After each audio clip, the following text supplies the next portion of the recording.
Salam alaykum. Ağaylar. Şu yaxshi yuzda o'tirgan ekanmiz. Shuni yoshlardan ko'pini ko'ring. Benim bilan baxtli bo'lin, jiyanlar baxtini ko'ring.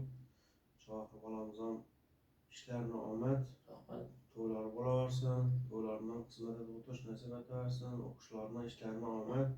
Sizga ham ishlaringiz omad. Dilshod og'ayni ham ishlarini omad. Ham uyda to'y tomoshalar ko'p bo'laversin. Shunday yaxshi uylarimiz ko'p bo'laversin. Yaxshi do'stlar aytib tabriklab o'tish nasib etaversin. Yana shu yaxshi kuningizda tug'ilganingiz bilan tabriklaymiz. Ham shu podarkani ko'p o'rinda ko'rasiz. Yana oqshom xalamiz Umradan keldi. Endi sizni oldingizga shohdan podarkalar kelibdi. Dilshod boyning odamida badden podarka kelgan, Akaboyning odamida badden podarka kelgan.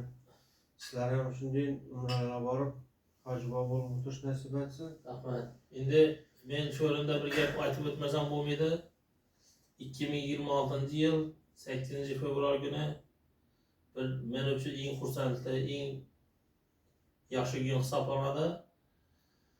Bu kunlar hammani bir tug'ilgan kunlarini erishtirsin Alloh taolo. Neki orzu umidlarimizni niyatlarini yetsin. Şu hacınan bilen hacı bu adam ina bugün Erkeboy Satimov tug'ilgan kunda Umra ziyaretinden padarka keldi. Men bundan xursandman. Ina do'stimiz Dilshod Bekkam padarkasi keldi. Oldindan atlab shonlarga keldi. Bize minnatdormiz. Iloyim ziyoratlaringiz qabul bo'lsin.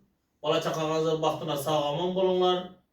Oilangizga bosh bo'linglar. Neki orzu umid etgan bo'lsangizlar, niyatlaringiz ijobat bo'lsin. Bize uchun ham shohda duo qilib qo'ygan ekanlar. Men bundan xursandman, minnatdorman. Tamam bo'ldi. Sağ olun, selamat olun. Xavotir olmang, limon choy. Limon choy.